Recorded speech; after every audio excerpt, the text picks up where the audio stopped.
اعوذ باللہ من الشیطان الرجیم بسم اللہ الرحمن الرحیم ربی یسر ولا تعسر وتمم بالخیر۔ تاریخ طبری جلد اول کا ہم مطالعہ کر رہے ہیں۔ آج کے ایپیسوڈ میں حضرت شعیب علیہ السلام کا ہم تذکرہ کریں گے۔ شعیب علیہ السلام کے نسب میں اختلاف ہے۔ یہود کے ہاں ان کا نسب نامہ وہ ہے جو اوپر ذکر ہوا، اور ابن اسحاق اور بعض علماء کا کہنا ہے کہ حضرت شعیب علیہ السلام اولاد ابراہیم سے نہ تھے، بلکہ آپ کے آباء و اجداد ابراہیم علیہ السلام پر ایمان لائے تھے اور وہ ان کے دین کی اتباع کرتے تھے، اور انہوں نے حضرت ابراہیم علیہ السلام کے ساتھ شام کی طرف ہجرت کی۔ البتہ حضرت لوط علیہ السلام کی بیٹی آپ کی دادی تھی۔ بعض لوگوں کا کہنا ہے کہ شعیب علیہ السلام کا اصل نیرون، اور یہ بھی کہا جاتا ہے کہ آپ کی آنکھیں ظاہری بینائی سے معذور تھیں۔ چنانچہ سعید بن جبیر رضی اللہ عنہ نے کہا، اِنَّا لَنَرَاكَ فِينَا ضَعِيفًا، سورہ ہود آیت نمبر 91، ہم تجھے اپنی قوم میں ضعیف پاتے ہیں۔ شعیب علیہ السلام خطیب الانبیاء، اِنَّا لَنَرَاكَ فِينَا ضَعِيفًا کی تفسیر میں سفیان فرماتے ہیں کہ شعیب علیہ السلام نابینا تھے۔ شریک نے بھی اس آیت کی تفسیر میں یہ بات ارشاد فرمائی ہے۔ حضرت سفیان ثوری رحمۃ اللہ علیہ فرماتے ہیں کہ آپ کی بینائی کمزور تھی اور آپ کا لقب خطیب الانبیاء تھا، یعنی انبیاء میں بڑے درجے کے خطیب تھے۔ اللہ تعالیٰ نے آپ کو مدین کی طرف مبعوث فرمایا تھا، اور مدین والوں کو اصحاب ایکا بھی کہا جاتا ہے، اور عربی زبان میں ایکا کے معنی درختوں کے جھنڈ میں بھی کہا جاتا ہے۔ یہ لوگ اللہ تعالیٰ کے نافرمان اور ناپ تول میں لوگوں کے ساتھ کمی کرتے تھے، اور لوگوں کے اموال کو زبردستی دھوکہ بازی سے لے لیتے تھے۔ پیمانے اور ناپ تول میں کمی والی قوم۔ اس کے باوجود اللہ تعالیٰ نے ان پر رزق کے اعتبار سے فراگی کر رکھی تھی، اور انہیں ڈھیل دے رکھی تھی کہ باوجود ان کے کفر کے حالات بہت اچھے تھے۔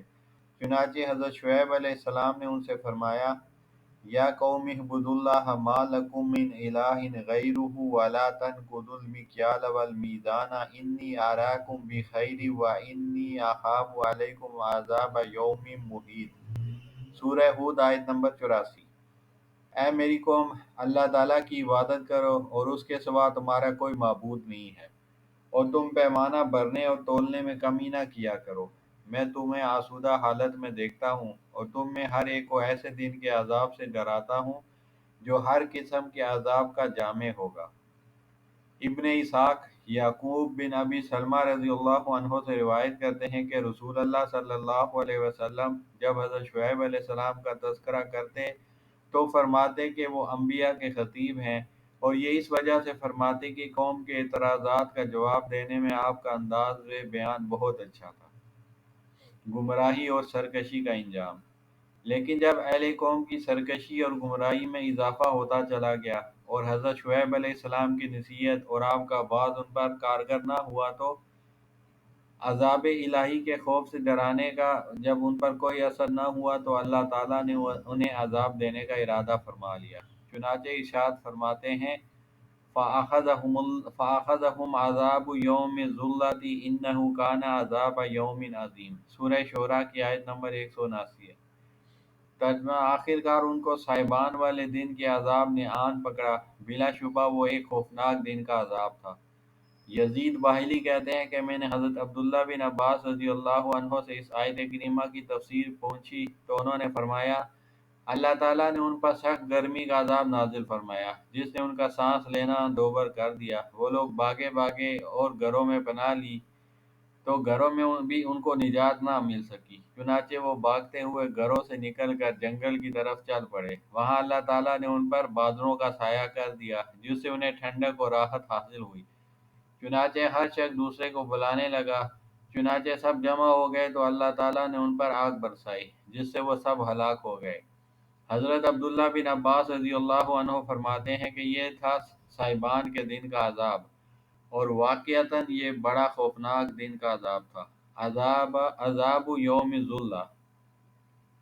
مختلف مفسرین کے اقوال۔ حضرت قتادہ رضی اللہ عنہ فرماتے ہیں کہ حضرت شعیب علیہ السلام دو امتوں کی طرف مبعوث ہوئے تھے، اپنی قوم اہل مدین کی طرف، اہل ایکا کی طرف۔ یہ درختوں کے جھنڈوں میں رہنے والے لوگ تھے۔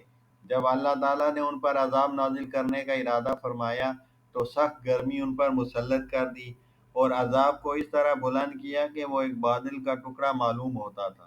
جب وہ ٹکڑا ان کے قریب ہوا تو یہ لوگ اس کی ٹھنڈک سے امید وابستہ کر کے اس کی طرف چل پڑے۔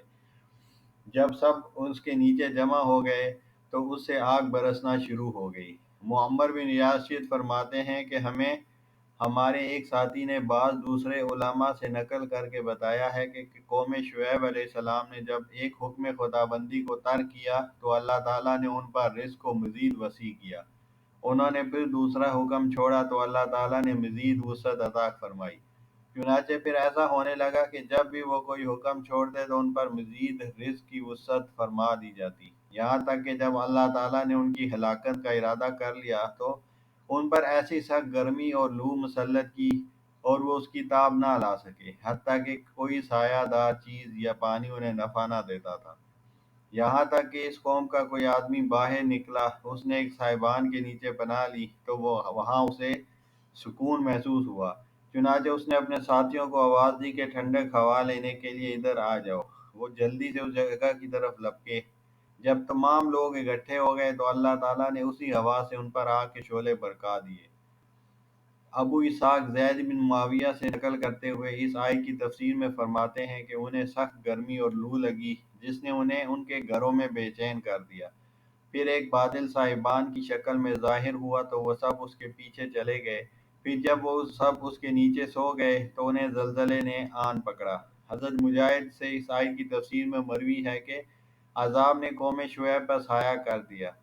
حضرت ابن جریر اس کی تشریح میں فرماتے ہیں کہ جب اللہ تعالیٰ نے ابتدا میں ان پر عذاب نازل کیا تو شدید گرمی اور لو نے انہیں آن گھیرا، پھر اللہ تعالیٰ نے ان کے لیے ایک بادل کا ٹکڑا بلند کیا تو قوم میں سے ایک جماعت سایہ حاصل کرنے کے لیے اس کی طرف گئی تو وہاں انہیں ٹھنڈک اور معتدل ہوا محسوس ہوئی کہ اچانک اللہ تعالیٰ نے ان پر بادل کے اوپر سے عذاب نازل فرما دیا۔ ابن زید اس آیت کی تفسیر میں فرماتے ہیں کہ اللہ تعالیٰ نے ایک طرف بادل کی شکل کے سائبان کو بھی ان کے سروں پر منڈلا دیا، جبکہ دوسری طرف سورج کی تپش اس قدر تیز کر دی کہ زمین پر موجود ہر چیز بھسم ہو گئی۔ چنانچہ سب لوگ اس سائبان کے نیچے چلے گئے، اور جب تمام لوگ جمع ہو گئے تو اللہ تعالیٰ نے ان پر سے سائبان کو ہٹا لیا اور سورج کی تپش کو تیز کر دیا، جس سے وہ اس طرح جلنے لگے جیسے ٹڈی کو کڑاہی میں ڈال کر بھونا جا رہا ہو۔ حضرت ابن عباس رضی اللہ عنہ سے مروی ہے کہ جو عالم بھی تمہیں یہ بات کہے کہ عذاب یوم ذلہ کے دن کا عذاب کچھ بھی نہ تھا تو اسے جھوٹا سمجھو۔ ایک برائی۔ ارشاد باری تعالیٰ ہے کہ اصلاۃ کا تعمور کا ان نترک ما یعبد آباؤنا ان نفعل فی اموالنا ما نشاء۔ سورہ ہود آیت نمبر 87۔ اے شعیب علیہ السلام، کیا تمہاری نماز تجھے یہ سکھاتی ہے کہ ہم ان سارے معبودوں کو چھوڑ دیں جن کی پرستش ہمارے باپ دادا کرتے تھے، یا یہ کہ ہم کو اپنے مال میں اپنی منشا کے مطابق تصرف کرنے کا اختیار نہ ہو؟ حضرت زید بن اسلم مذکورہ بالا آیت کی تفسیر میں فرماتے ہیں کہ من جملہ ان چیزوں کے جن میں حضرت شعیب علیہ السلام اپنی قوم کو منع کرتے تھے، ایک چیز درہم کو کاٹ کر تھوڑا سا بچا لیتے تھے، یعنی کہ ان کی عادت تھی کہ جو درہم لوگوں کو ادا کرنے ہوتے تو ان میں سے تھوڑا سا حصہ توڑ کر رکھ لیتے تھے۔ ابن مودود بن محمد بن کعب کرزی سے نقل فرماتے ہیں کہ قوم شعیب کو درہم کترنے پر عذاب دیا گیا، پھر وہی بات مجھے قرآن کریم کی اس آیت میں مل گئی۔ وآخر دعوانا الحمد للہ رب العالمین۔